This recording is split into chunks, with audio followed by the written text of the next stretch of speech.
All right, how's it, everybody? Oh, of course, one technical menahuni that I forgot to trap before we went online. Hopefully, the echo was just boom, real quick like money. So, all right, I'm so glad to see you guys here. So glad for so many reasons. You might have caught me earlier today on Twitch. I was doing a little bit of a black hat session, or rather, a yellow shirt session. And yeah, what I was trying to do is get the chat onto the screen like fancy pants streamers can do. And I am regular pants streamer. I'm not a fancy pants streamer. Still not yet. Can't figure out how to do that. So we are still on this learning curve. And after that Twitch performance, whatever you want to call it, then, oh my goodness, a huge storm rolled through my area. And quite honestly, I didn't think I was going to be able to stream today. I didn't think I was going to have power. In fact, one of my friends had a tree fall on her house just down the street from my house. So I am so happy to be here with you guys on Chatter with Statter for so many reasons. The usual reasons, because I'm super stoked to be with you guys, but some other reasons too. So I'm going to say hi to everybody that comes in after we do our quick little intro that is Chatter with Statter.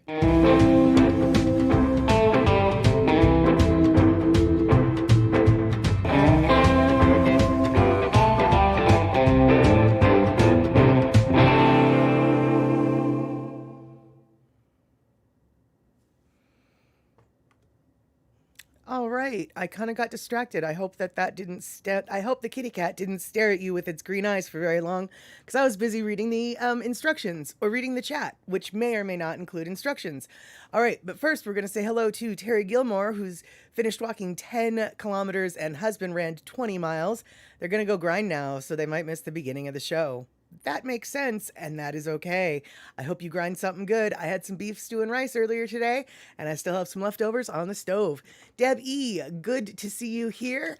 Kenny Casey, Orca Orgy, I gotta see where this goes. Yep, you know it. That's it. Carl in Arkansas, I think you, by the way, hello. I think you might be giving me instructions, and that is a very different instruction than what I was given.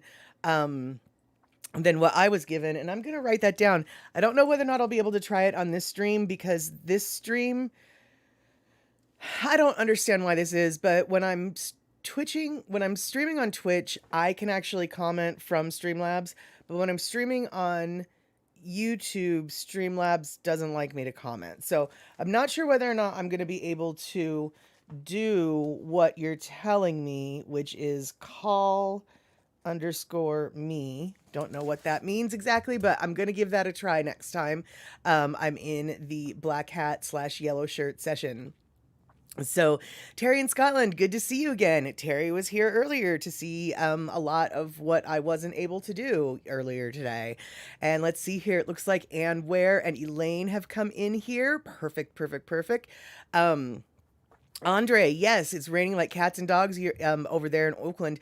That is so good. I'm so happy to hear that. I hope the wind isn't too much. The wind is what kind of was freaking people out. Like, my friend who got her tree on her roof. It was a pretty big tree, too. I saw some pictures. Luckily, it was like just the top part. It wasn't the big part. It was sort of just like the bushy part.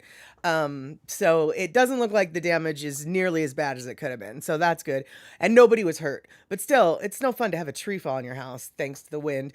But California, dude, you guys need rain. So I am wishing all of the dogs and cats falling from the sky for people for Poppy Shaney, for Cindy Krause, for Andre, and everybody else who might be in the California area.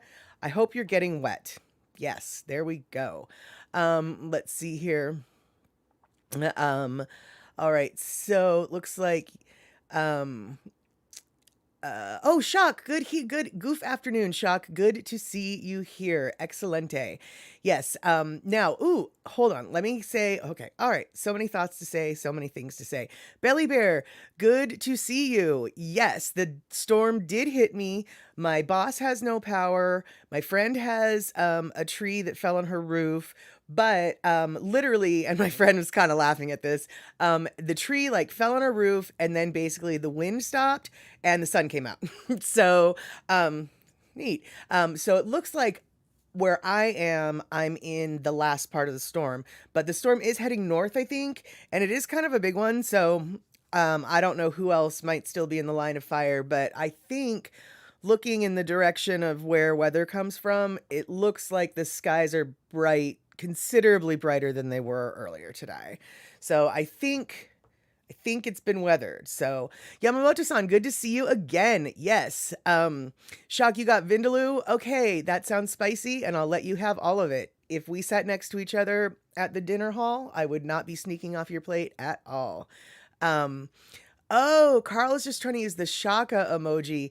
Gotcha. I don't know. Yeah, sorry. I don't know if that'll work here or not. Um, but let's see. We're going to talk about emojis in just of a second. And I just want to make sure that I've got, here we go. Poppy Shaney and Michael Anthony Smith. How are you doing? So glad to see you here on Chatter with Statter. A little bit of a storm out in my way. Wasn't sure if I was going to be able to get online. It sounds like there's a bit of a storm down in California way. Poppy Shaney, I hope that that is helping out your endeavors and keeping you on the ground, basically. I hope that it's gosh, I hope that it's putting you out of work, I guess. As awful as that sounds, I think you understand I think you understand the vibe I mean when I say that. Belly Bear in San Diego, we're supposed to get rain tomorrow and you need it. Yeah, absolutely. Everywhere, I think, on the West Coast has been super thirsty. Washington, luckily, has started, our rainy season started pretty much right on time. I kind of consider October 15th when it's going to start getting wet. And I think it was like October 19th when the rain started. So, we're pretty on schedule for our for our rain drops and the like. But hey, I want to go backwards just a smidge because Shock is here now. Now, Shock has been helping me because I am very much not technologically capable on a multitude of reasons. First off, I don't have Photoshop or anything like Photoshop. And even if I did have Photoshop, I don't know how to use it. In fact, I might have a program that's like Photoshop, but since I don't really know how to use it, I might as well not have it. Anyway, Shock is going to be helping us get emotes on Twitch finally, because now that there's emotes available on Twitch, last night, Statterbox at the cinema, Love Pat was like, "Where's the emotes?" And that was a really good question that Love Pat asked, and I realized there's no emotes. So I need to be making some emotes, and I'll be using the Twitch tool to create some, but we're also going to have some customized ones. And of course, the customized ones, the first one is going to be a Prel. So looks like a couple people have stopped in. Hey, Pat, so good to see you. I'm glad you're able to come on in, hang out with the Statterbox crew. And Chris, good to see you. Yeah, the bomb cyclone has, I think, passed my neck of the woods, unless there's another one behind it. But I don't, you know what, I'm not going to say, I was going to say, I don't think so though, but that's famous last words. But we're good to go here in the Seattle area, or the South Seattle area. Cannot speak for North Seattle, but the South Seattle area just sort of calmed down a little bit. And I hope that wherever you are, Chris, the weather is good enough for driving. And yeah, Kenny. Okay, so so many things. We're gonna back up. So last night on Saturday with Scatter, Kenny. So thank you so much for that movie. Everyone enjoyed it until, of course, for whatever reason, still don't know, the sound cut out in the middle of it. Now, I was thinking that the robots were onto us, but I'm now thinking maybe it wasn't. So in effort to fix the problem, in my infinite wisdom, yeah, I turned off my computer in the middle of the stream just because I turned it off. I mean, not really on purpose, but I did it. I turned off the computer in the middle of the stream. So, yeah, so Young Frankenstein did have some hiccups, but I can't necessarily blame it on Young Frankenstein. I think it was user error. Anyway, we got the DVD started up back in where it was messy, and we finished the movie beautifully. Thank you so much for providing us with that DVD. We totally appreciate that. And like I said, nothing wrong with the movie, just something wrong with the person trying to play it. Yeah. All right then. So, okay. Now we're going back to what we were going back to before we went backwards even further. All right, Shock. Shock has been helping me come up with some emojis. They're going to be Prel emojis, right? So let's go. Oh no. Oh, I didn't include. Uh-oh. Okay, you guys are going to have to. I cannot believe I didn't do this. Okay, you guys are going to have to put up with this for a second. I'm going to be creating a source here, and I'm hopefully going to be able to find it quickly enough to, just quickly enough, hopefully. Come on. Where did it go? Oh, no. Oh, right. Gosh darn it. I have myself so organized that I completely forgot where I got myself organized. Okay, so that is the first emote. It's just a very simple Prel dot. It looks like a green pile of emote poo. So we're looking at a green dot of Prel, a dollop of Prel is what we're looking at here. And I really actually think that this might make a really fun emote. I know. Why? What? What are you talking about? It's a green dot. Right. Well, let's like take away the white background, right? And just have the green dot and everything's transparent behind it. And suddenly when I sick the Prel on somebody, then the screen can get all filled with Prel emotes with little, we can throw green Prel poos at the screen. Basically, that's what I'm thinking, because I'm an ape or I'm 12 or something. I don't know. But I was thinking, get rid of the white background and just have the green dot. And I think that might be a fun emote. I mean, sure, no one's going to get it until we explain it to them, but whatever. I mean, that's the case with so many things, right? So, so that is one of them. It looks like, oh, hey, eMusic, so glad to see you. You snuck in here. I wasn't able to, I did not notice you. So, yeah, we're talking about emotes here for the Twitch side, because I need to up my game on Twitch. And, so this is the one emote that I was thinking we could have slightly modified, just the green dot basically. But then the other one, so hold on, gotta create another option here. Now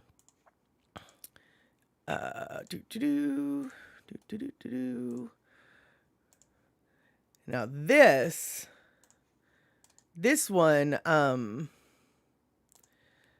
this one I like, because this one is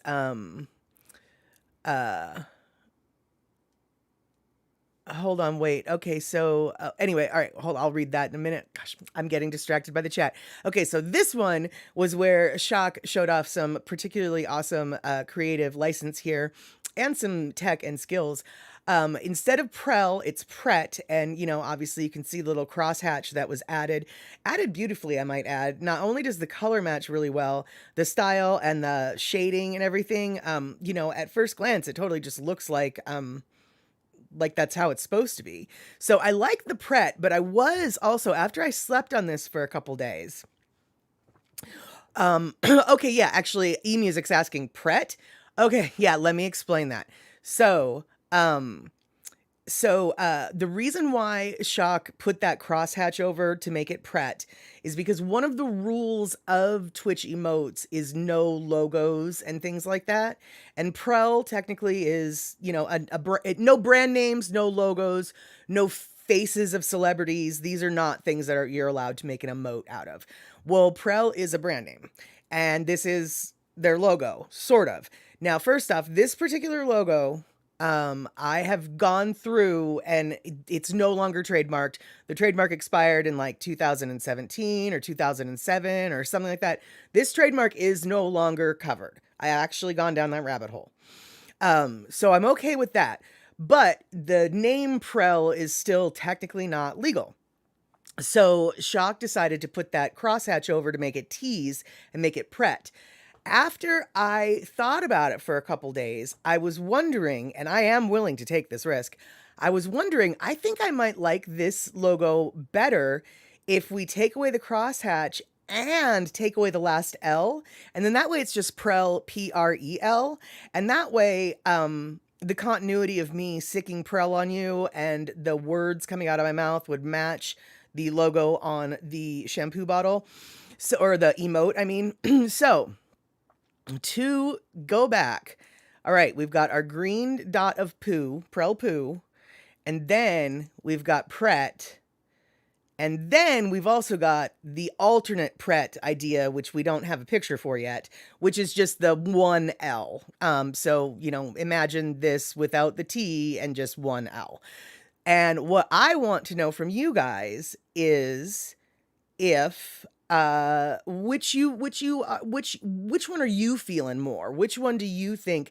Now, when it comes to Twitch, I only have so many emotes, so while I could do both, I'd really rather only do one. And then I might do the second one, like for a tier 2 subscription or something like that. But I haven't even filled my emote spots for tier 1 yet, so tier 2 is a whole other it's a whole other animal that I'm obviously we don't need to tackle that animal yet. So I'm curious if so once again we're gonna do like an eye exam. Do we like this one or do we like this one? Is this the one that you like better, or is this the one that is better? So oh, Michael Anthony Smith, they did not drop the second L. The Prel people, Michael Anthony Smith, are you joking? All right, I'm going to have to look at that. Prel, if they drop the second L, then I am absolutely not going to... Well, if they drop the second L, then could I keep the one with both the L's? Huh. Interesting. I'm going to have to look into that one, Michael Anthony Smith, but that's good info to have. Hey, Medium 7 Up, good to see you. I'm not sure how long you've been here. So right now we're talking about emotes, and both of these would be our options for Prel emotes for Twitch, obviously. And for those who don't know, what the hell am I talking about with Prel? So I was talking to Rick once, Rick Darlene of Darlene and Rick fame, the famous Rick Foot, and he said something about shampoo, or he said all shampoos were the same. And I was like, oh, don't make me, sick the Prel on you, because Prel is a particularly harsh and drying shampoo, and everybody who uses Prel notices like, wow, that's a shampoo, all right. So I've just now, when like people are being naughty, I, say like, oh, don't make me sick the Prel on you. And so creating an emote for that seems the logic. And so then the question just is, which is which? So I'm going to go back to my face. All right, back to my face. So that's the story behind the emotes. And, oh, good, Michael Anthony Smith, you are joking. Oh, fantastic. Oh, fantastic. Because, man, I was about ready to get all uppity. Actually, I was super stressed for a second, but then I was like, wait, if they dropped the second L, then maybe I can keep the second L. Yeah. So, so let's see here. It looks like I've missed a bunch of people saying things and stuff. So, it looks like, yeah, exactly. We've got a couple, pat, we can do both eventually, but, the second one, or the Pret versus 1L, I'd like to decide on that.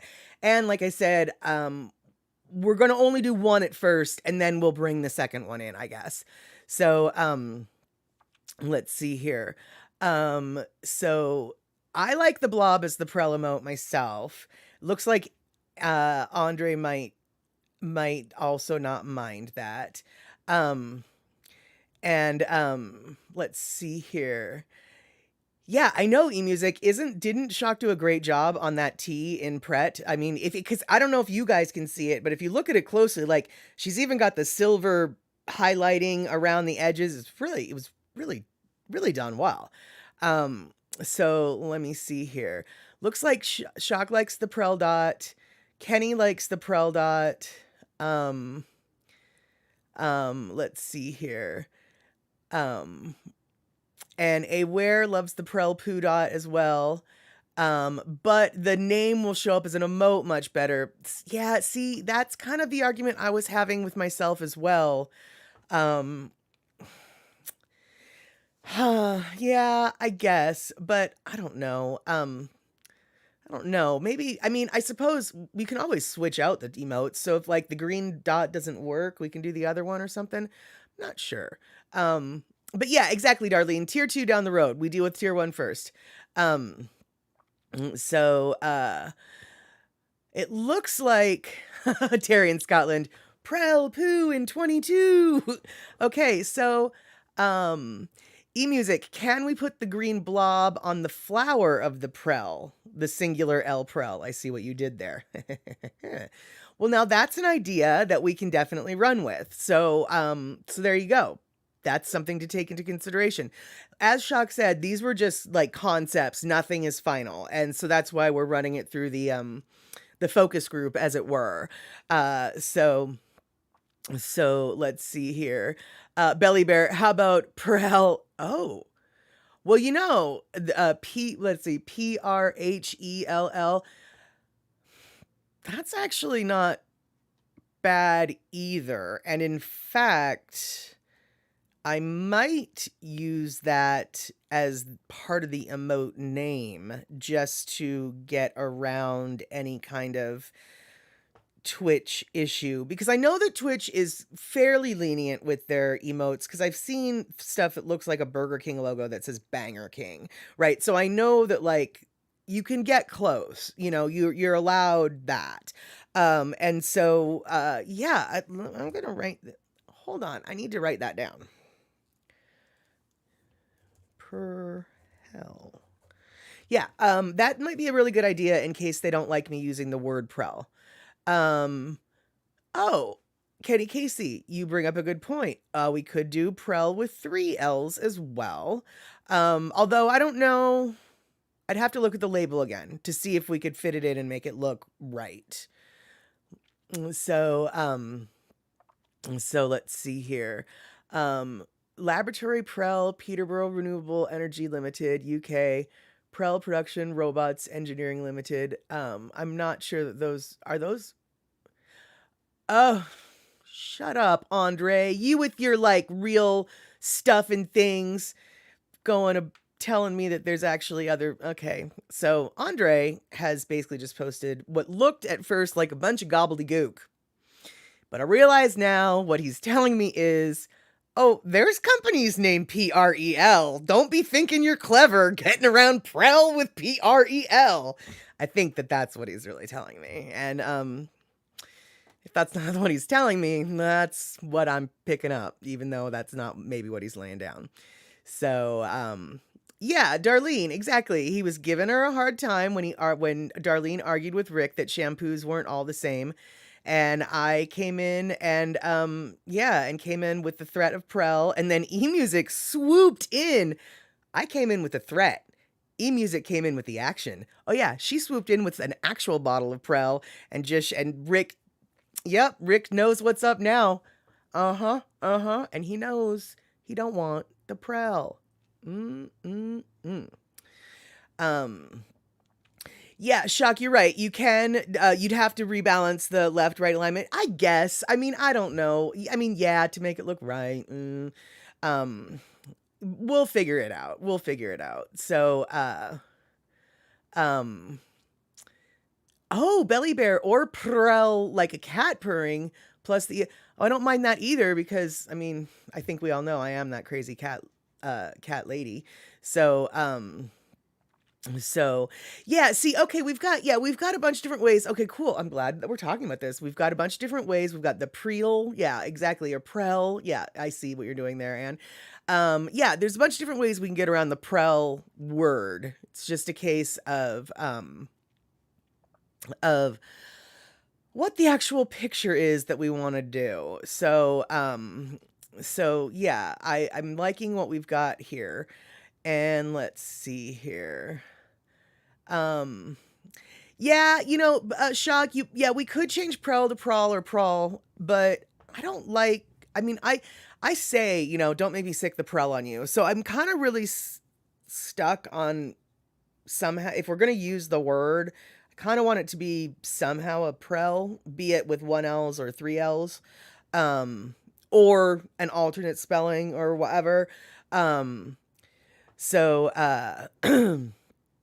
so that's, I don't know. That's just where I'm at right now. And you think the dot lost its transparency? Gonna have to send me a new copy. Okay, Shock. Well, yeah. I mean, I guess, yeah. Whatever, whatever you think. So, yeah, man, Rick better be careful because Poppy Shaney got the connections for an air tanker, and with all of us chipping in, we could fill that air tanker with Prel. Abso-flippin'-lutely, totally. Yeah, pre-hell does have a ring to it, and pre-hell does sort of imply what I'm threatening with when I threaten to sick the Prel on you, right? So I don't know. I feel like it it really does work. And yeah, Prel is it's smelly Prelly. There we go. But smelly Prelly, that's too long to put on the label. So we're not going to do that. We're not going to do that at all. Yeah. So, yeah. So for those who might have forgotten what we're talking about or what the options are, we've got this one, which, yeah, get rid of the white and just have transparency background with the little shadow. And I think that that might be cute, right? But then we've got this one, and it sounds like we've maybe abandoned the T, and we're just trying to decide how many L's should be in Prel. So these are the rough designs that that we could have. And then also we have the Prel with maybe the little dot instead of the flower. Although I don't know if that would stand out as much now that I look at it. So yeah. Anyway, that is where we're at right now in the discussion. Isn't pre-hell purgatory? Yeah, I think that that probably, I wouldn't know. I'm not part of the things that talk about those kind of things. I didn't grow up in one of those, so I don't know. But I think my understanding of what purgatory is, that's what it is, right?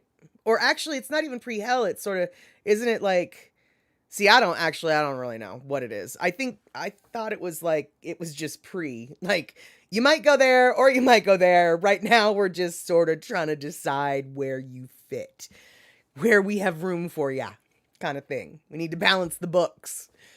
That's what I thought purgatory was. But honestly, I truly have no idea.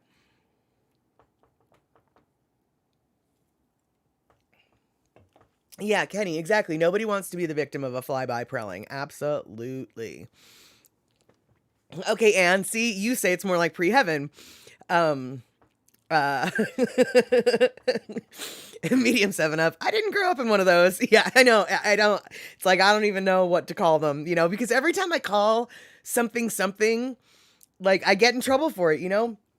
I called something a temple and they were like, no, that's a church. And I'm like, well, all right, whatever. I don't, whatever. Yeah, whatever.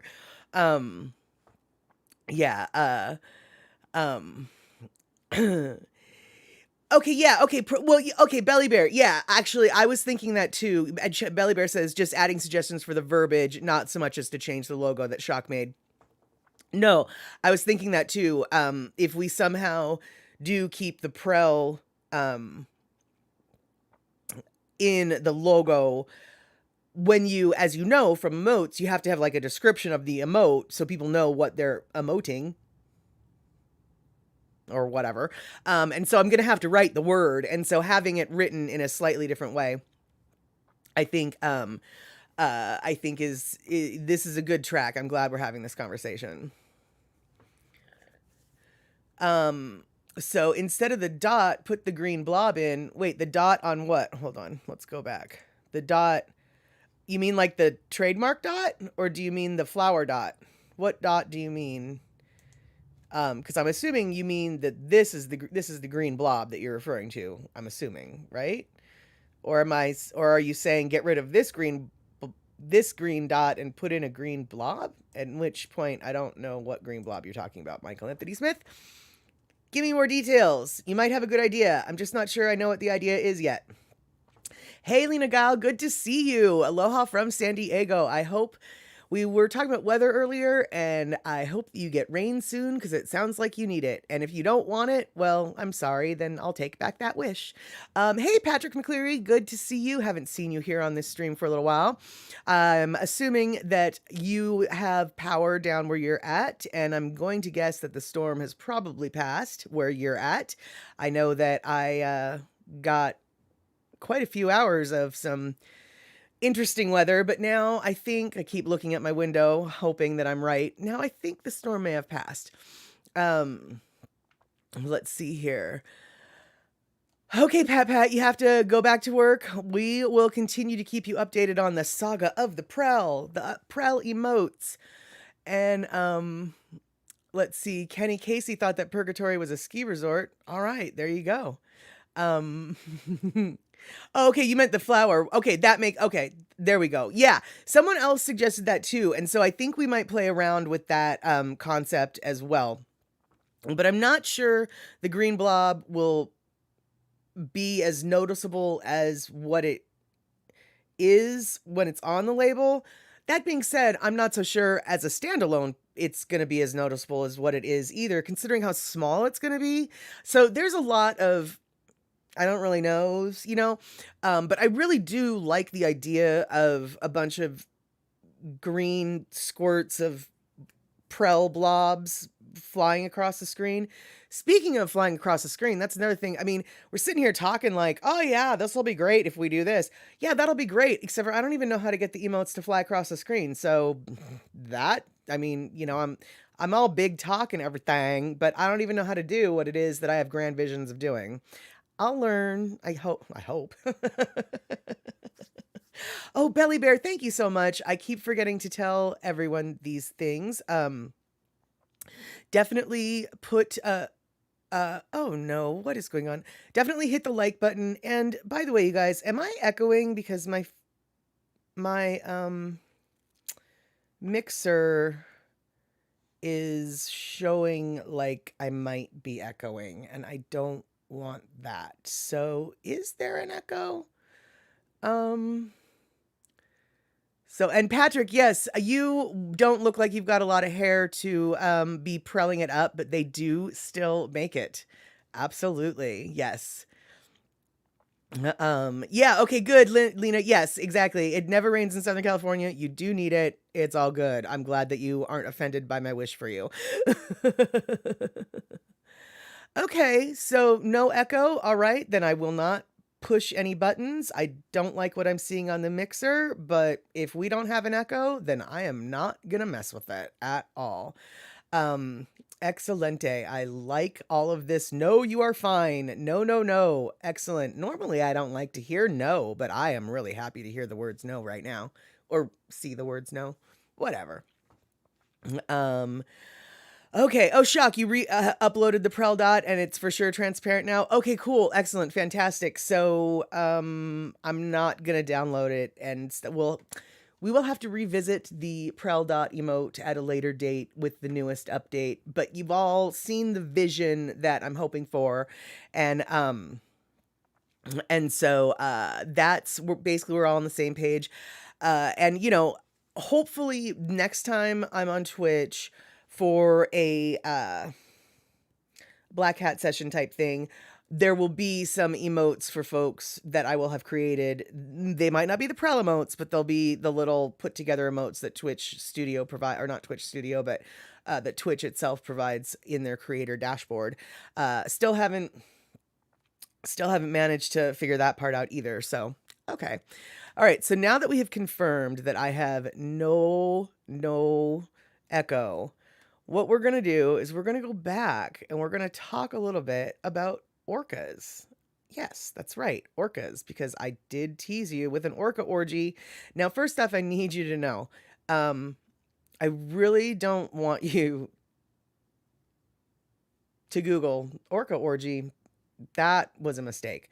However, I found through a news story this video about a bunch of orcas in Norway, and they don't even know, it is literally never been seen before what is going on here. They don't even know how many pods were involved. They know that there was a multitude of pods involved in this because the vocalizations were different, the different dialects were happening. There was familiar whales mixed in with unfamiliar whales. But check this out.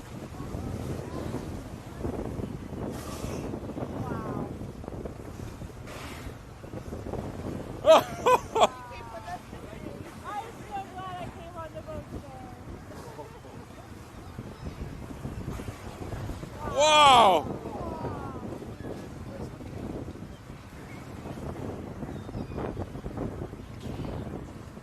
Oh my God! Now, I understand that some people might think they should not be that close to the orcas. And I agree. In ideal circumstances, you don't want to be that close to the whales. But with that many in the water surrounding you, I believe that that boat did the responsible thing by staying put and letting the orcas clearly knew that the boat was there. The orcas clearly knew where the boat was.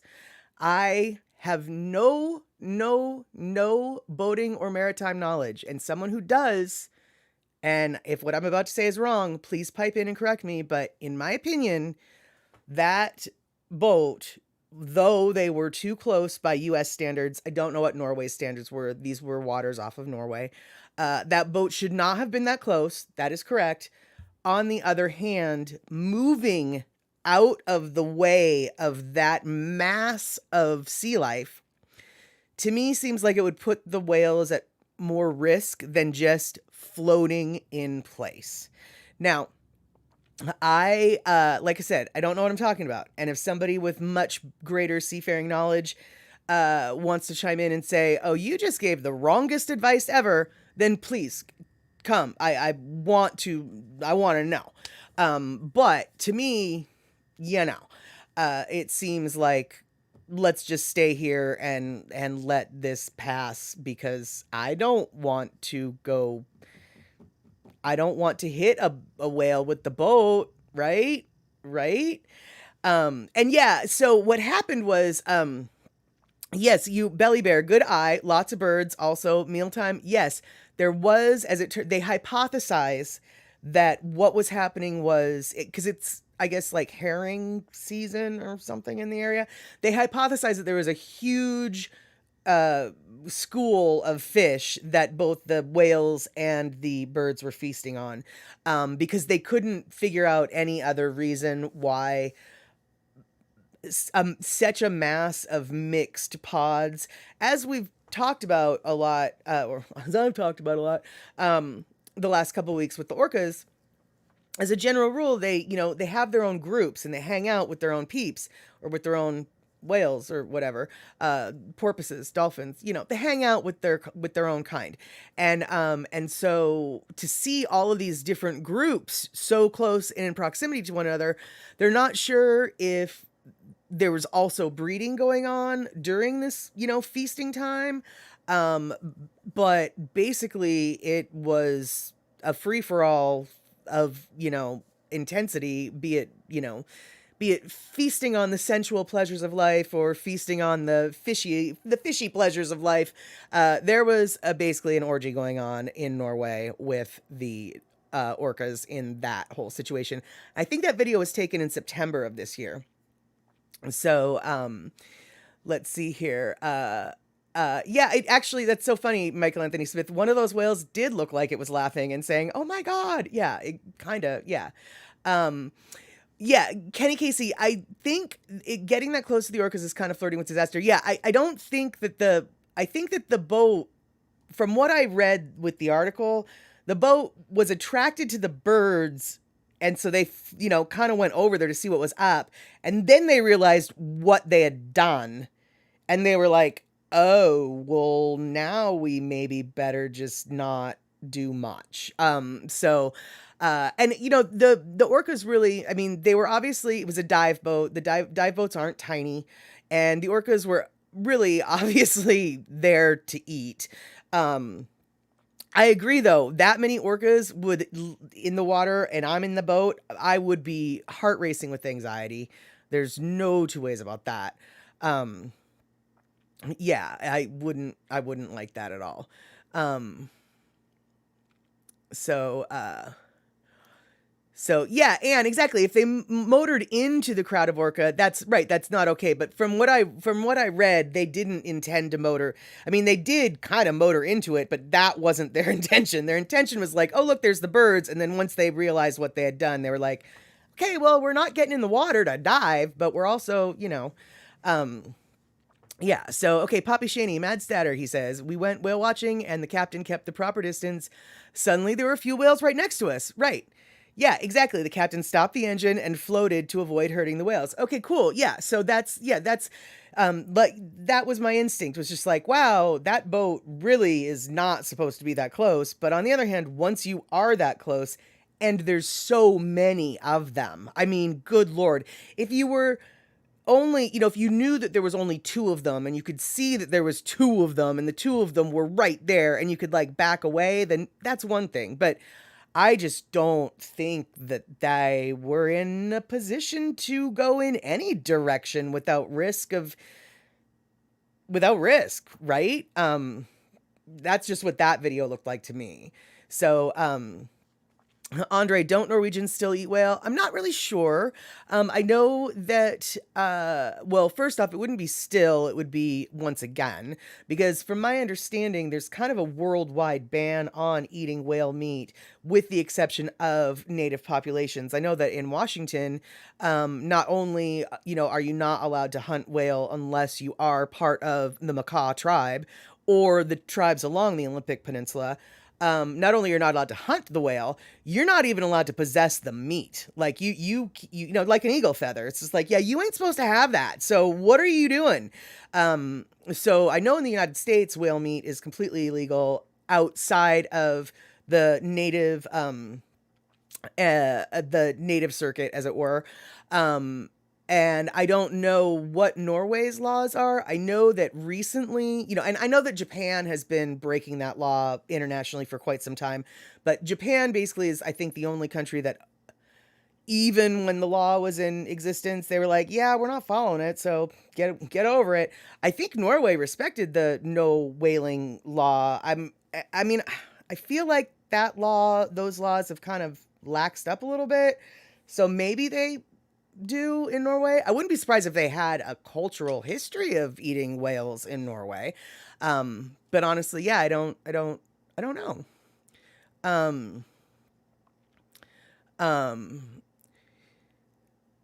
so let's see here. Andre, sometimes orcas make superpods when they share a purpose. I saw that you said that, but my eyes actually said sometimes orcas make superpods when they share a porpoise. He he he. See what I did there? Seal slingers and they whatever. Anyway, yeah. So medium 7 Up. You're cooking dinner in your K, but dang, yeah, I know exactly. Um, that was a dang video for sure. Um, and where, if you're in a big boat, wouldn't you be safe in that situation? Yes. I mean, unless the look, yes, in theory, with orcas being the size that they are, they're not, in the relative scheme of things, within large aquatic sea mammals, orcas are not the largest there are out there. I'm not saying that they're not big. It's not what I'm saying. I'm just saying there's bigger. And so, yeah, unless the orcas, teamed up together to tip over the boat, which frankly, I wouldn't be surprised if they could, if they wanted to.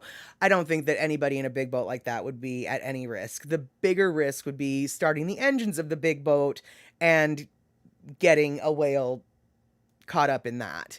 So yeah, I don't really think that it is I think that they're safe. Um, so let's see. Ooh, cool. Poppy Shaney says to Andre, when your dad was flying in Greenland in the 60s, the native people gave your dad a narwhal tusk. Cool. Narwhal whale tusk, or I don't know what I'm trying to say there. And when Poppy Cheney's dad died, you donated to Chico State. Awesome. That's cool. That's cool. Yeah, shock. Yep, Japan still hunts whales. Yeah, yep, you're right. Let's see here. Um, Oh, okay. So wait. All right. So here I am learning something. So Andre says, Mad Statter, they call it research. You can kill whales and eat them in Japan and Norway still do that. And the consumption of whale meat is up in Norway. Interesting. I had no idea about Norway. I knew that Japan was all about like, yeah, you can say that we're not supposed to kill the whales, but we still are going to kill the whales. And they have for years. I've known about that. I didn't know that Norway did that though. And honestly, I don't know. Like, I, I I just feel like I don't know if I would like whale meat. How about that? We'll just leave it at that. But then again, I'm not so sure I'd like sea cucumber either. And apparently, people eat sea cucumber. You braise those. They're like a large tendon. Let's see here. Um, Aware says, okay, yeah, Aware tells us National Geographic did a series of documentaries, Secrets of the Whales, and there's a big part of it on how they track legal and illegal whale meat. Yeah, exactly, and where precisely, yeah. When the tribe in Washington started to petition the world government or what, when they started to petition whoever it was they needed to get permission from to start whale hunting again, part of the process of letting them do that was, implementing a system to track the legal versus illegal whale meat. And so basically, if for whatever reason they thought that I had whale meat in my freezer, and if for whatever reason I did, there is a way for the feds or the tribal police or the whoever would come to enforce this law, there's a way that they would be able to tell whether or not the stuff I've got in my freezer is legal or not. I mean, first off, I don't have Indian paperwork, so that's a first hint on it's not legal. Because I think I don't think you're allowed to possess it unless you are an acknowledged tribal member, and I am not. We'll just leave it at that, huh? Um, yeah. Um, let's see here. Oh, okay. So awesome. So, Cynthia Kraus. Okay. All right. Cool. So Cindy Kraus says in the South Pacific around 1970, we were given some whale meat by Japanese. It's kind of like a red meat steak. Interesting. See, I would not have thought that. All I can envision is blubber. And I know that they must have more than just fat. They've got to have muscle, right? But yeah, I didn't know that. Okay. All right. All right. Well, if it's like a steak, then I probably would like it. And Andre throwing down the knowledge here. I'm so glad that we're actually like learning things and stuff. Andre says countries that consume whale meat include Canada. Why am I not surprised? Oh, well, Canada, though, has native populations. I hope that it's the native populations that is in Canada that's doing this. Greenland, Iceland, Norway, Japan, and the Inuit of the United States, among other countries. Yeah, and the macaw of the Olympic Peninsula also eats it. Olympic Peninsula being in Washington State. In fact, one of my first holo holo, or no, not first, but one of my main holo holos when I was in the rainforest and it was raining and I wasn't prepared for it. That was on the Olympic Peninsula, just south of the macaw tribe.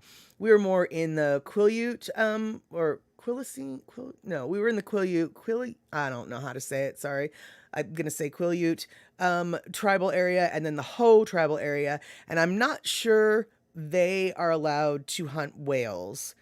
And I'm equally not sure if they're allowed to possess whale meat. That being said, I have been told that they do trade amongst the tribes, so I feel like there might be some legality there. Not really sure though. Yeah. So all right. So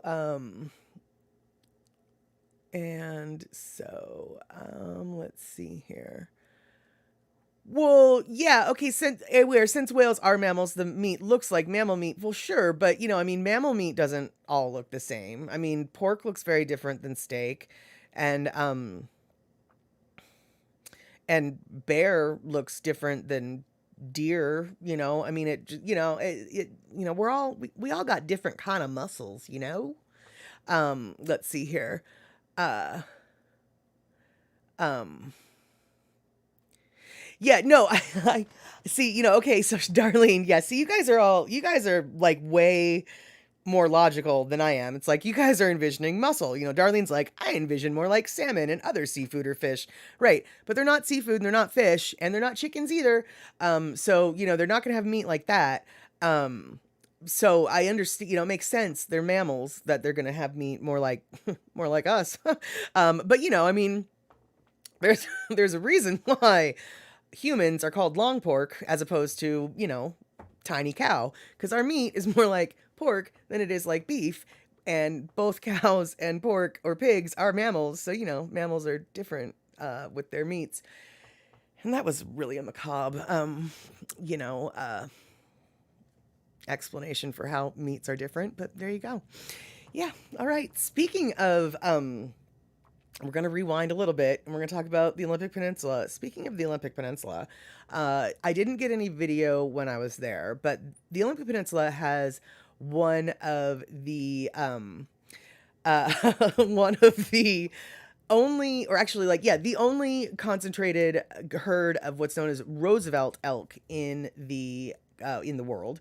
And then in eastern Washington, we've got a different type of elk, and those are called the Rocky Mountain elk. And those are Rocky Mountain elk are a little bit smaller than the Roosevelt elk, and uh, they're just a little bit different. Well, anyway, in the um, in the Cascades, which is the mountain range that's just east of Seattle, we have a ton of elk as well. However, those elk are neither Roosevelt nor Rocky Mountain elk. They are a hybrid of the two. And I got this video. I didn't get this video. I saw this video on Facebook and I wanted to show it to you because it's not hunting season yet. It will be in like 2 weeks. But right now it's not hunting season yet. So right now the elk are very easy to find and like everywhere because elk know. Well, I mean, all of everybody, all the animals seem to know when hunting season is. Um, they just do, and the elk know right now that it's not hunting season. So so they're not worried about anything and they're just doing their elk thing. And so I wanted to share with you this video. Uh-oh, hold on.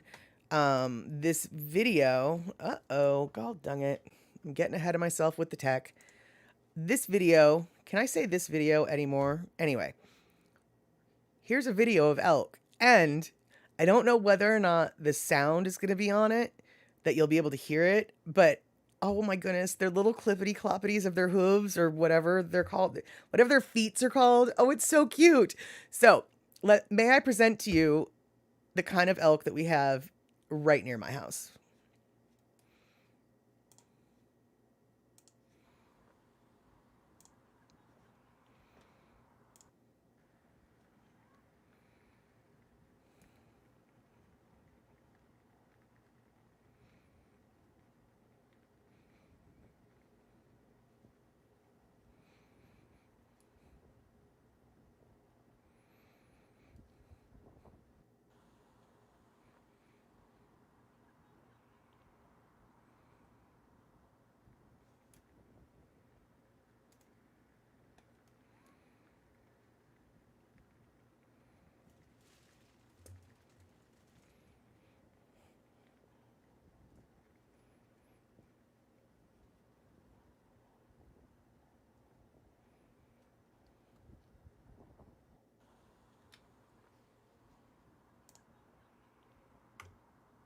Okay, that was definitely not a smooth transition.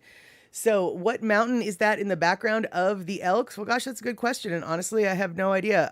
Let me look. Gosh, I don't know. I think it's just some random foothill of the Cascades. That video was taken. That video was taken up in Snoqualmie, which is just, I don't know, maybe 20 miles east of where I live in King County in the foothills of the Cascade Mountain Range. Snoqualmie there's a thing on I-90 called Snoqualmie Pass, and that's where you pass through the mountains. Duh. And there's a town that's further or that's closer to Seattle that's actually called Snoqualmie, and that is roughly where that video was taken. So so so I thought that was super cool, but it reminded me that my friend Anne, who I met, this woman that I know named Ann Holdener, she lives just a couple miles east of me in Pierce County, which is the county south of where I'm at. And she's got some elk that just um love to well, hang out at her house. And so Ann Holdener, who I met when I was doing dog fostering through Left Behind Canine Rescue. Left Behind Canine Rescue, if you want to Google that, is a local rescue organization that takes dogs from places like Oakland, California, or oftentimes dogs in New Orleans and Louisiana after hurricanes and floods. We fly them up here and get them rehomed to fosters, and then their forever homes. So I met Anne through that organization, and when I saw the elk herd video, I put out a call for everyone that I know that might have pictures of elk in their yards, because I know that I know people with elk in their yards. Anne sent us this wonderful slideshow, or no, this wonderful video, and all right, I just completely lied. She did not send a slideshow. She did not send a video. She sent a bunch of pictures. I went through the pictures and I made a slideshow. It's not a video. It's a slideshow. And yeah, Andre, no, 20 miles away. Yeah, you don't have to, in my neighborhood, you don't have to worry about the elk. But as you can see with some of these pictures, you do have to worry about the elk because the elk have no problem going into people's yards. And yeah, Poppy Shaney, exactly. They need an elk crossing guard. Totally. Just a ton of, just a ton of them. And so, hey, Darlene, I'm guessing that you've got some elk in Wisconsin, and I'm also guessing that they're probably not the Rocky Mountain elk that we have over here on the the western side of the states. So I'm wondering if you have elk, A, in Wisconsin, and B, do you know what kind of elk you happen to have? Because there's several different types of elk in the United States. There's the Rocky Mountains, which, and then there's the Roosevelts. The Roosevelts are, I think, the largest of the elk varieties. The males can reach up to 1,100 pounds, and the females are around 700 pounds. The Rocky Mountain elk are a little bit smaller, a little bit lighter. These elk here are all just hybrids. I don't know if you can see them all in the forest line there. It wasn't the best picture to show on the screen probably, but I just love that picture. It looked like it was a postcard to me. Let's see here. And yeah, elk are definitely like deers on steroids, without a doubt. Although actually, to tell you the truth, I think deers are a little bit more aggressive than elk. I mean, don't get me wrong. You don't want to mess with a bull elk, but deers kind of, I don't know. I feel like deers are a little bit more aggressive, oddly enough. I'm sure there's plenty of people who are just like, oh, you are so wrong. And there you go. I might be. All right, Michael Anthony Smith, good to see you. I will see you hopefully on Daily Pigeon earlier next week. And if not, I'll see you next week on Chatter with Statter. So, yeah, I mean, these elk are just like, I mean, they're caught on the doorbell cam in the middle of the night. Like there's someone trying to break in, right? It's hysterical. And yeah, well, yeah, during breeding season, any male animal with antlers is something you want to avoid. So, let's see. So, yeah, Poppy Shaney, exactly. Hey, human, give me your money so I can go buy grain, man. Exactly. Okay, so Flagstaff elk is a type of, I didn't know that Flagstaff elk was a type of elk. I knew that there is a Tule, Tule, Tule, after the area in California. Those are generally the kind of elk that they have in California is the tools or whatever. Um, Thule, whatever. I didn't know if there was Flagstaff. And it looks like okay, yeah, and yeah, I'm not surprised that there's elk in northern Minnesota, but you haven't seen any of them. Yeah, I really I have so if you were part of if you were part oh, okay, Shock, you're just saying that it was elk that were hunted around Flagstaff, but you're not sure what kind of elk it was. Gotcha, gotcha. Okay, so if you remember one of my holo holos through the rainforest down the really dirt road to my friend Sass's house, there we go. I on numerous occasions have turned a corner and suddenly scared, like it seemed like there was nothing there, and then suddenly like all of these elk stand up out of the bushes and I'm like surrounded. I mean, I'm in my car in the middle of the road.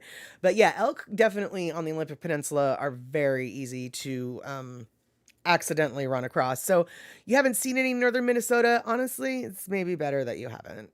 Um, yeah, right, exactly. And you have a ton of deer that go through your property, and the mothers will huff at you if they feel like you might be threatening to the fawns. Not at all surprised. Like I said, deer have their own level of aggression. Oddly enough, um, yeah. So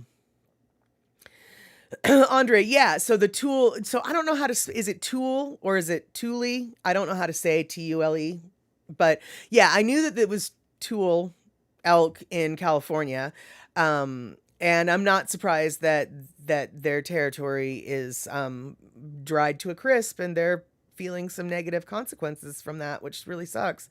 Yeah. So Andre, you worked in a children's center named Thule Elk. Is it Thule? Is it Tool? Andre, I'm assuming you know. So explain to someone like they're 5 how to say that word.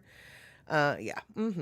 So yeah, where moose in northern Minnesota, you don't want to mess with moose anywhere. I don't care where you are. And you know what? If it doesn't have the horns and it's just the mom, yeah, that's actually even more frightening because then you have to wonder where her baby is. I happened to have run into a mama moose on the side of a mountain once, and it was on the same day that I ran into a bear on that same side of the mountain. And when I got back into town and told everybody of my trip, every single person was more scared about the mama moose that I ran into than they were about the bear. Oh, yeah. So e-music, elk, moose, deer, all around northern Wisconsin, Michigan, and I'm assuming you meant Minnesota. Totally, yeah. Um, oh no, Darlene, a couple years ago, you even had a rogue young male moose come down, and those guys and their antlers, horns are huge. Oh yeah, they are. I mean, you don't even, it's funny.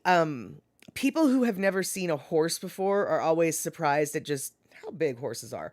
And I always just sort of giggle because it's like, well, yeah, they're big, duh.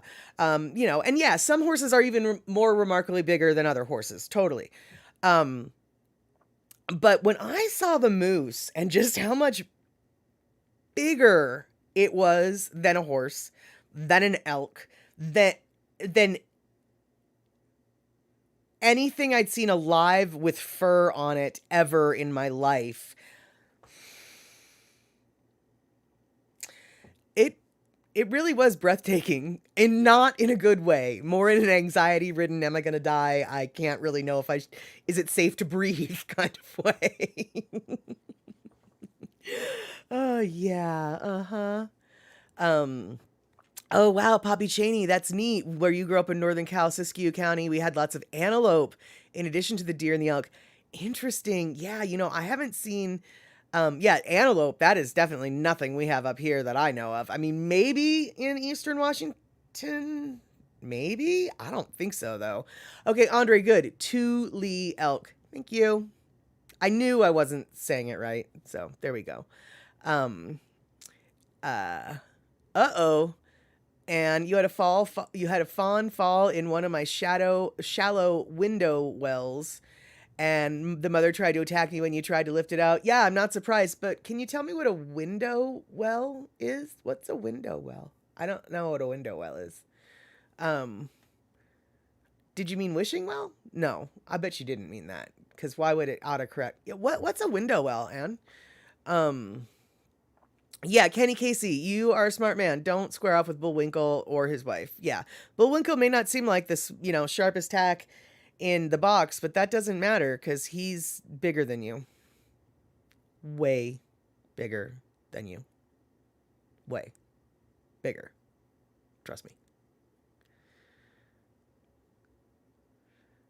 So Anne says the sheriff came and had an animal sound gun to drive her away long enough for you to scoop out the little Bambi and you let it go back to mom. Wow. So, right. So, oh, Anne, talk about deer aggression. Yeah, Anne definitely knows what's going on with that. Um, so, yeah, okay, Poppy Shaney, Andre, you are correct. Pronounced just like Tule Lake. That is true. I knew that it was pronounced just like Tule Lake. That's why they're named what they're named. I just didn't know how to say that lake's name either because I'm not from California. Which is why when I was trying to say the name, I was very clear or tried to make it very clear that I didn't know how to say that word. Yeah, no.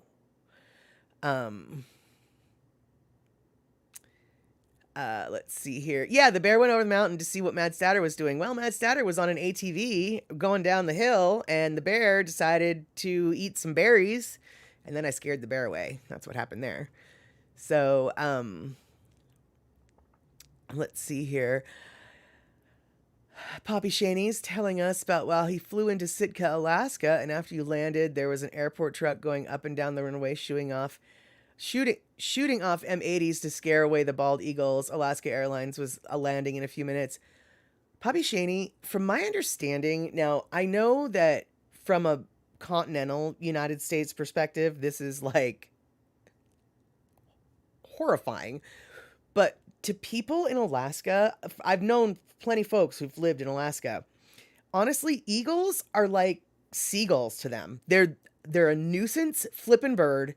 They make a huge mess. They're noisy as they just are really, I mean, as like majestic and awesome as we think they are. I mean, we have tours that send you down riverboats to see the eagles in the trees in the Skokomish River. I have a story about that. We're not going to get into that, but I have a story about that that may that may have something to do with that rescue that I've alluded to before. But anyway, we have riverboat tours so you can see 300 bald eagles in the trees in an hour, and people pay good money for that. But in Alaska, apparently, they're as common as seagulls and as loved as seagulls. They're considered sky rats. They're just like, get them away from here. So, let's see here. No, actually, I didn't know that they called moose elk in Europe. That's bizarre, Andre. I would be confused. Oh, okay, so it's a window well. Gotcha, I get it now. Okay, so for those of you like me who didn't connect the dots, and I asked, what's a window well? And Ware says, duh. No, she didn't say duh. I said duh. And Ware says, oh, a basement window that is below the ground level that has the pit outside the basement window to let the light in. Yes, I'm familiar with those. I did not know those were called window wells, but once you make yeah, what else would they be called? Of course, duh. I get it now. I get it. So, Kenny Casey, bigger mammals with or without antlers should always be given the right of way. Yes. Anything, and I mean, antlers, horns, whatever you want to call them, right? I mean, because I don't think bison have antlers, but they sure do have horns, and they definitely deserve the right of way. Anne says that you love your menagerie of wildlife around here. You keep track of the fawns each summer. Many sets of twins here. Yep, there you go. Yeah, it's so weird. I think fawns, or I think deer have a proclivity towards twins, or maybe just everybody I know who has deer in their yard ends up with twin producing deer. But I have a friend up on Woodby Island, and she has 3 sets of twin fawns that are well, I mean, I guess they're not really fawns now this late in the season, but this season when birthing happened and stuff, she had 3 sets of little fawn twins. 3 different moms, obviously. They would hang out in her yard. Just thought it was so cute. I would too, frankly. Um, oh, Tule is a plant that grows in the marshes. Oh, fantastic. See, I had no idea. Um, Yeah, well, right, yeah, exactly, Poppy Shaney. You were amazed at how many bald eagles. Exactly, because in Alaska, they're flipping everywhere. And yeah, Alaska Airlines was worried about striking one, and I don't know what FOD the engine means, but yeah, exactly. You don't want that. They're big birds. It's not like getting a little sparrow sucked into the engine, right? I mean, that might not be good for the engine either, but little sparrow, bald eagle, they were talking about two different collisions at that point. Yeah. So let's see here. Um, oh my gosh, once there was a doe with triplets. I almost feel sorry for her. Oh, how big she must have been. Oh, FOD, foreign object debris. Okay, I thought it was something different. We're not, yeah, anyway. If a turbofan engine hits a large bird, usually an engine failure and a new engine, mucho dinero. Got it. Yeah, that makes sense. That makes sense. Um, so, yeah, actually, and we have plenty of houses with basements in the Pacific Northwest. And now that I know, I mean, the last house I lived in had a window well. I just didn't know what they were called. So, but you're right. Yeah, some places don't have basements. Um, and as Shock points out, yep, no basements in my area. Water table's too high. Right, there you go. There you go.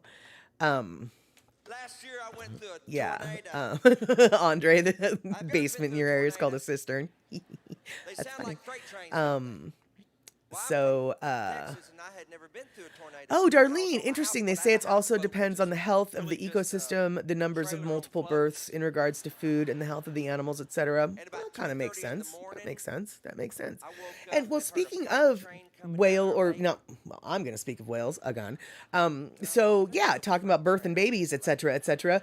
I was reading an article, And it got closer and and it closer turns and out closer and that closer, and all I okay, could so you say guys was, probably are shit. familiar And it with the hit the humpback whales beacons, and and I how didn't know they what go was to going on. All the Hawaii lights to were breed flooding every out on the summer. dock, and the Well, boat where was they go, rocking and or maybe they rocking, go and in I the was winter. Yeah, they throwing go to up the for it south in on the the way winter, to the sort of like floor. the I birds. grabbed the But crane where and they looked go, inside, and lightning was actually, I don't flashing even know and when. rain was Anyway, flying sideways when that they're not night. in Hawaii, the humpback whales oftentimes are in the Salish Sea. The Salish My Sea is ADD kicked in the for just a saltwater second there. body that Seattle is on. The Puget And then I Sound, realized the Vancouver I'm going Islands, to die. or the Queen Charlotte Islands, And Vancouver I found Island, my way to the all of front this of the salt boat, water that's and it was still close bucking and to rocking. the And I looked over at mainland Pier 2. continental I'm on United Pier 1, and I States look over that's Pier not 2, open and the ocean. lightning was That's flashing considered the again, and I Salish saw Sea. broken And legs that and is an feathers area stretching to the sky, and I saw the that has a wings of very the distinct boats Native American, flipped indigenous peoples upside down. culture. And I thought, that can't be happening. You know, It's a lightning grouping flashes, and it's of gone, and you think, God, I see tribes that. And that it have, flashed again, and I thought, very oh, I similar ways can't of see it. life And I got on the because radio, of the and stuff I that said, are you is guys in the there? Are Salish you guys Sea. there? And the Salish Sea This is is a Marco. term We're that you on Pier probably 1. haven't heard very Are you often, but okay it on is Pier 2? becoming more After a common few minutes of me and recognized as its own yes, unique we're ecosystem okay. with its We're own upside down, but biodiversity, we're etc. okay. I've talked about the Salish Sea And then multiple all times been in good regards before. Come to to orca find out, whales this dock and I'm the on is called transients Tornado versus the Alley. residents. By the way, I'm Of course, probably they going to didn't be tell me that when I rented my changing my space. verbiage on that And because they'd all been transients, through it before. as they're finding Sneaking out, are food out of actually me. not really And I went up transient at there all, the next although they morning to are the separate coffee from shop, the and everybody drinks residents. coffee and So the filled with resident fish pods tails. have And I got some larger pretty fish pods that have customers been out there identified. risking my life. The transients generally Don't stop you from having a good fish travel trip. in much smaller That groups. morning we had And newtails the and hell. real name for the I said, transients, well, not even the real name, but the I semi wish more we'd slowed it scientific down name a is lot they're more. Biggs whales because some I thought I was guy going whose to last name do was it. Biggs determined, hey, wait, these are different than these. So there's Biggs whales, which I used Because to it was fun. until this moment referred to as transients, and I then bet you there's when we get like to heaven. the Wow, I real don't bet. transients, the I deep bet ocean that stuff. people bet. So the Biggs whales, they hang out in Salish Sea. Then the The cop pulls southern you in, you residents, go they straight hang to out in the hell. Salish Sea. The transient transients that are out in the open I ocean, bet they do till not I hang out in the never. Salish Sea. But No. who also hangs out in the So when we Salish get to Sea? heaven, Humpback whales. you look me up and And say, this thank you. We're summer, going to look back over our we lives. had a record And we're going to number say, you know of what? calves from I enjoyed humpback that a lot whales more with their calves than accompanying I them thought I was going to live hit to the live. Salish Sea. And you know 21 what? You are. baby whales came This ain't to fun. our waters this This summer is boot camp. and went on a This feeding is where we learn to frenzy. walk by And faith. most, I'm if Baptist. We not have all to of walk the by faith. humpback You whales were, Pentecostals get miracles. We get healthy nothing. as can be. And so now they're making their way back to Hawaii so they can start breeding again. Oh, y'all But basically, they identified 21 different brand new baby calves to the humpback whale population. And that's just the humpbacks that hang out in the Salish Sea. So, yeah. Oh no. All right, so there we go. So this I'm just seeing now. I've got wait, I have an audio problem? What's the audio problem, Anne? Am I echoing now? Uh-oh. Hold on. Wait. Oh no.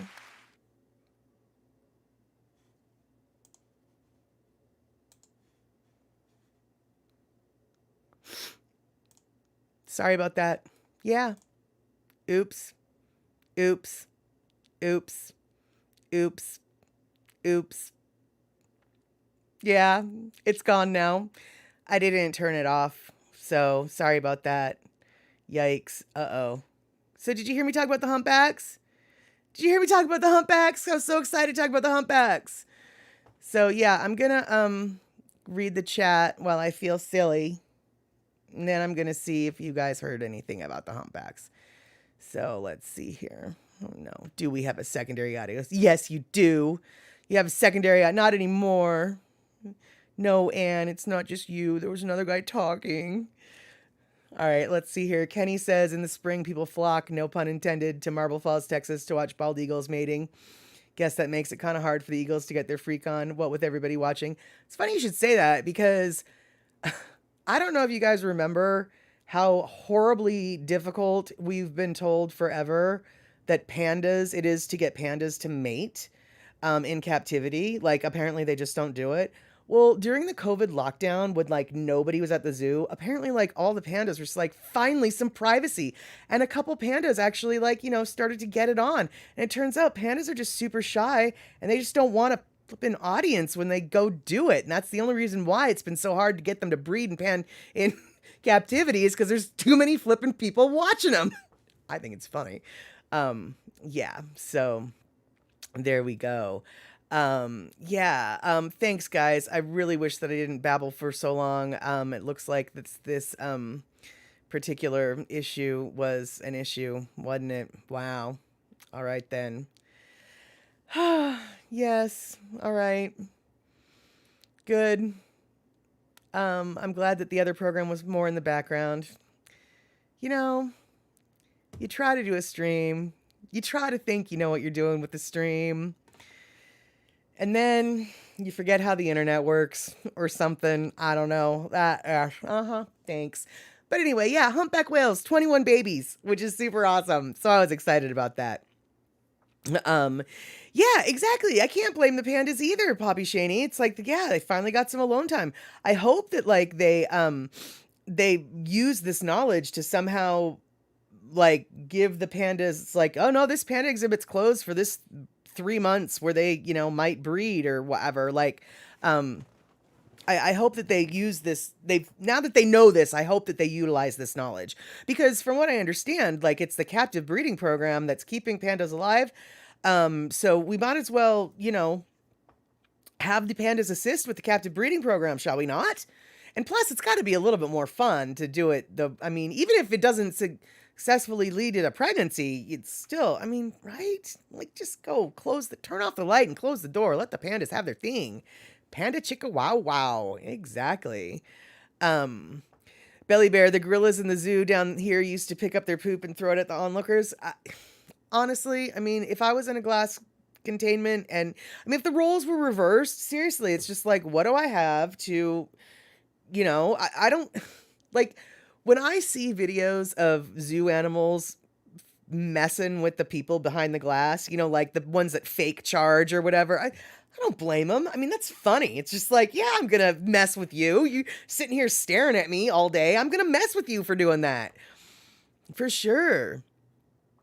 Yeah. So Anne, you say about the pandas not wanting to procreate under their circumstances. You say, that's so funny and obvious. Who would want to get in a glass box with weird families walking by? Oh, I'm sure there's plenty of people who wouldn't mind. But clearly the pandas are not those kind of people, Even though they wear masks, doesn't mean they're kinky. Jeez, come on. So, yeah, right. Where apes and monkeys have the right idea with the invasion of their privacy. Absolutely. Yeah, they have the right way to deal with it for sure. Okay, cool. So, I want to make sure that we talked about some things. Um, oh, wow. I'm like really slow. So earlier, uh Carl in Arkansas was trying to make the Shaka emote work, and the code for the Shaka emote is call me. I didn't make that connect. As I wrote that down, I was like, why is it call me for the Shaka? And yeah, you literally right now, what you just witnessed was me making that connection. And yeah, 'cause I'm smart. Yeah, you saw it. Did you see the light bulb? Did you see the light bulb? Oh my. Yeah. So Belly Bear says, Kenny Casey, bamboo is their safe word. That's funny for pandas, totally. Um, so Belly Bear says the only wild animals in groups down here are parrots flying around in large groups. Yeah, that would be kind of cool, although frankly kind of intimidating because parrots are really big birds and I don't know if I want to see a whole bunch of them together. Um, yeah, I mean it would be really pretty, but don't land near me, please, because I feel like you're smart enough to conspire against me if you land near me, and you're big enough to do something about the conspiracy that you're cooking up. That's what I feel like parrots could do.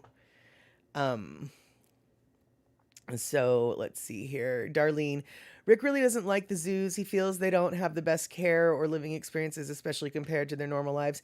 Yeah, there's a lot of folks who feel that way, and for the most part, there's a lot of zoos where that is just undeniable. It's just like, wow, that's a blue box. Neat.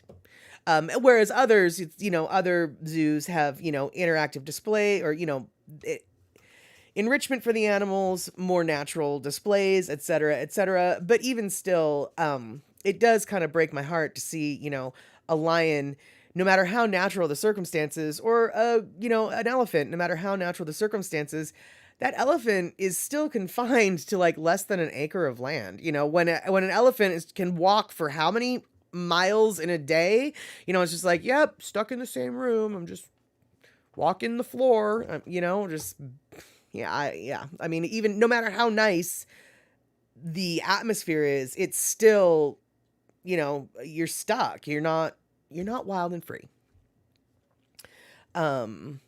Shock, exactly. Parrots are extremely smart and you often feel judged. Frankly, Shock, you probably are being judged. So that's why I'm saying it's like I don't really want a flock of them. Not so sure I'd feel comfortable with a flock of them near me. So, um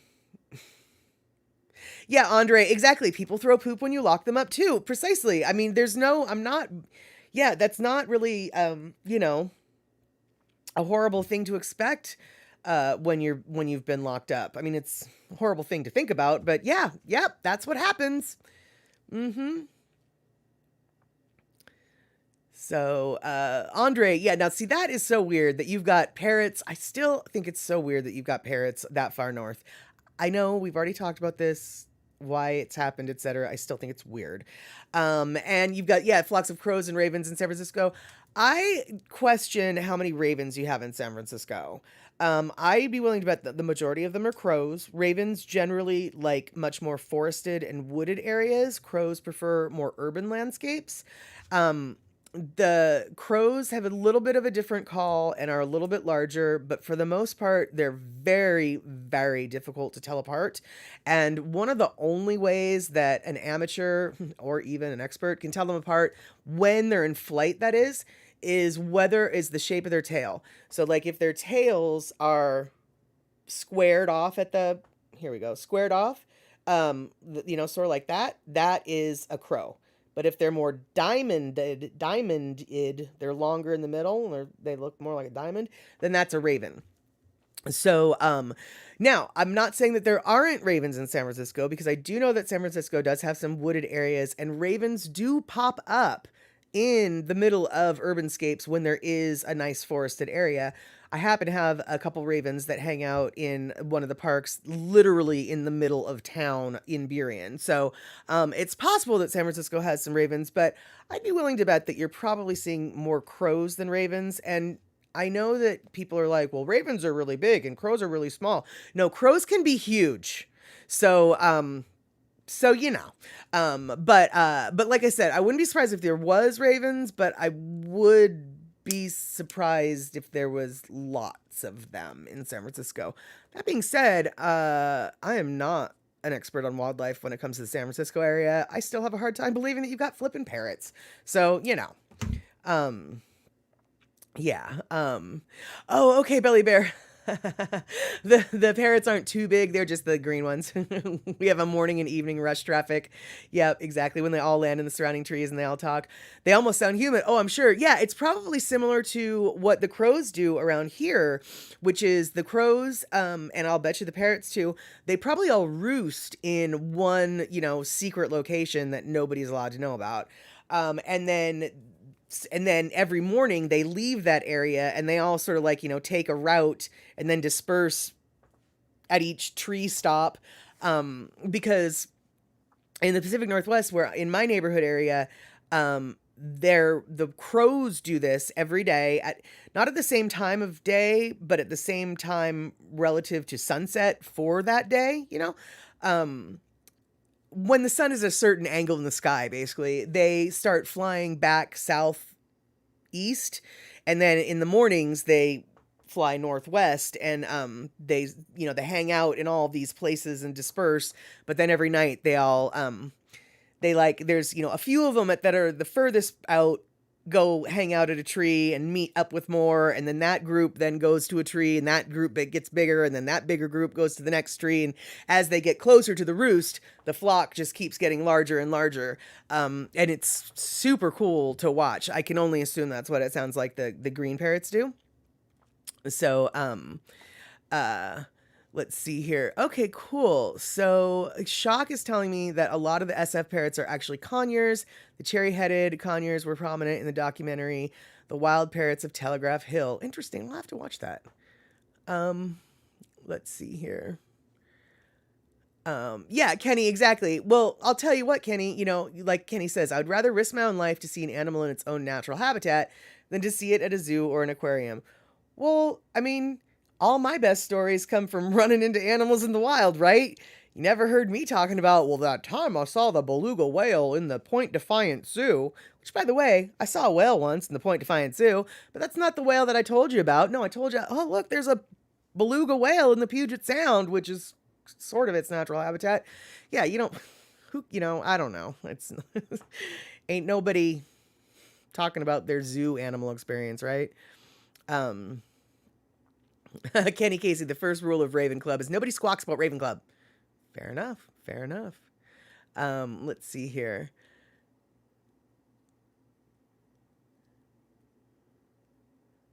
Okay, I don't know what tune Panda named Barry sings behind the curtain of the zoo habitat. I've heard people say that too much of anything is not good for you, baby. Oh no, but I don't know about that. There's many times that we've loved, we've shared love, made love. It doesn't seem like it's enough. I don't know. I don't know what song that is, and I'm not going to sing it. I mean, even if I did know, I wouldn't sing it, but I don't know what song that is. Um, let's see here. Poppy Shaney.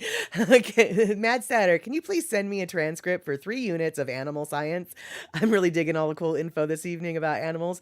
Excellent. Good. I'm so glad because I really didn't have much to talk about except for the whale orgy and the baby boom of the humpbacks and then all of the little elk and their little clip cloppies, which I'm really sorry that you guys couldn't hear the clip cloppies. But it was all clip cloppy as it was crossing the street. It was super awesome. So yeah, I'm super glad that you guys are enjoying this random animal talk. I figure, we've all got wildlife. I mean, even if the wildlife is just seagulls and crows or or bald eagles, we've all got wildlife, right? Um So, right, yeah, no, exactly. Okay, yeah, okay. All right, Andre. All right, all right, all right, cool. So, Andre, he's getting all defensive about his knowledge of corvids, and I apologize. So, Andre's all, we got both ravens and crows. I do know the difference. We got lots of trees. Ravens do not act like crows, and they sound different, and ravens do not flock like crows do. Bing, bing, bing. You are correct, Andre. That is true. So, all right.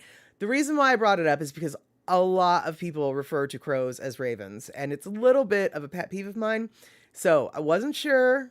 Like I said, made it very clear. I don't know about the wildlife of San Francisco.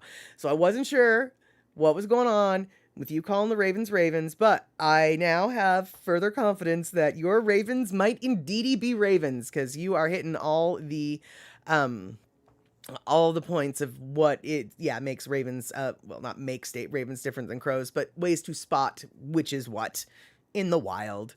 So all right. Oh, it was Barry White that you can't get enough of your love. Okay, you know what though, I don't even know if I know that song well enough to sing it, that many words to it. So everybody else, you guys can sing it and I'm not going to. Yeah, there you go. um Yeah, Poppy Shaney knows what song you're talking about. You sing it, Poppy Shaney. You sing it. Oh, yeah. So let's see, Andre, you met the guy in that documentary about the paragraphs of Telegraph Hill. The parrots of Telegraph Hill. The school was doing a project about birds, and he met with us. Awesome. Cool. Nice. So let's see here. Kenny Casey, you've seen captive bears twice. Baylor University and San Antonio Zoo, and both times it broke your heart. They looked healthy, but so sad. Each time it looked like they were saying, I hate my life. Yeah, I can appreciate that. There is, oh, maybe there's not, no, it still exists. There used to be, might still exist, not quite sure. There's a game farm on the Olympic Peninsula in Squim, and they used to have the bear that played the grizzly bear in Grizzly Adams. Like that's where it retired to, was that game farm. And there was a couple other like actor bears that lived there. Well, those actor bears were so used to people and like, had charisma that all the other bears that eventually got put to this game farm learned like learned their showbiz tricks. And so now when you go, or at least when I was a kid, when you go through and you can feed the bears bread, because you can buy loaves of bread to feed don't get me started on how unhealthy and awful this game farm is. I went when I was a kid, man. Okay, my parents brought me here. Anyway, all of the bears basically were like, it was almost like going to a strip club and the bears were like doing little dances for bread. It was the funniest flipping thing, dude. I mean, it is heartbreaking. I'm not gonna lie. It's not the way a bear should live. But these bears were like shaking their thing and looking all cute. It was actually, I mean, it was kind of funny. There. Yeah. That's just all I'm going to say about that. I think that's the only bear I've ever seen in a zoo is the bears that are in that game farm. And they're not normal bears. They're Hollywood bears. Hollywood bears. So let's see here. Oh, Terry, you're finally back home. Yeah, we're talking about birds and we're talking about, the love song, sort of. We're talking about birds. We're talking about the baby boom of humpback whales. We talked about the Orca Orgy. We talked about elk. We talked a lot about elk. We're talking about all sorts of things. But yeah, right now we're talking about birds. Yep. Birds. Yes, Andre, you can tell the difference between a boy orca and a girl orca by their dorsal fin shape. Yeah, the boy ones are a lot bigger, but there's also something else, and I don't remember what it is, but yes, that is definitely how you can tell. It's the dorsal fin shape, and then I also think it's the placement of the saddle. No, wait, that might be a different... I'm going to stop because I think I'm making stuff up now, so never mind. Andre's right, though. Dorsal fin shape, very much how to tell a boy from a girl when it comes to orcas. So Betty Bear says, at SeaWorld down here, there was a beluga whale named Belinda. Friend and I took our kids when they were little, watched Belinda the beluga and could not stop laughing because your name is because your name is Belinda. Yeah, I can see. Yep, I can appreciate that logic. Oh yeah. Oh yeah. Um, let's see here. Uh Yeah, yeah, no, the Bears definitely knew how they knew the hustle. They flippin' knew the hustle, Andre. You got it right. And no, I didn't see Yogi, but then again, I did not have a picnic basket for him to steal. So, yeah.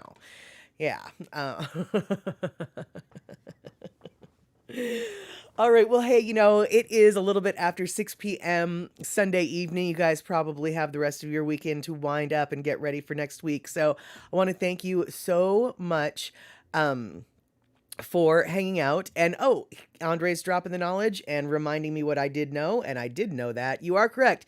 That is right. It's the longer, boy orcas have the longer, less curved dorsal fin, and the girls have the shorter, and it is way more curved. See, that I knew it was something. I couldn't quite remember what the deal was, but that is exactly it. So excellent. Thanks for dropping that knowledge, Andre. On where says beluga whales are very cute, and they are really cute. And beluga whales, by the way, don't have a dorsal fin, which is very unusual. And they also have an ability to like turn their necks the way other whales don't, or the way other whales can't. I mean, so belugas are an interesting whale. They're not like your typical whale. Orcas, of course, aren't whales, but we're not going to get into that.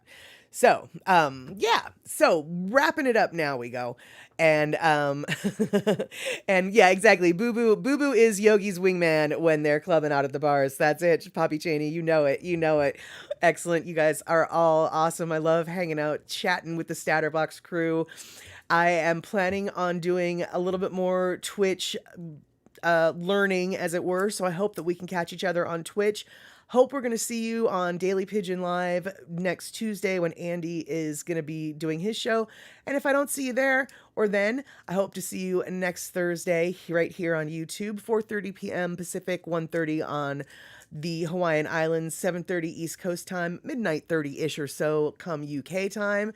And yeah, I want you guys to have a great night and don't make me sick the prell on ya. Until then, I'll see you later.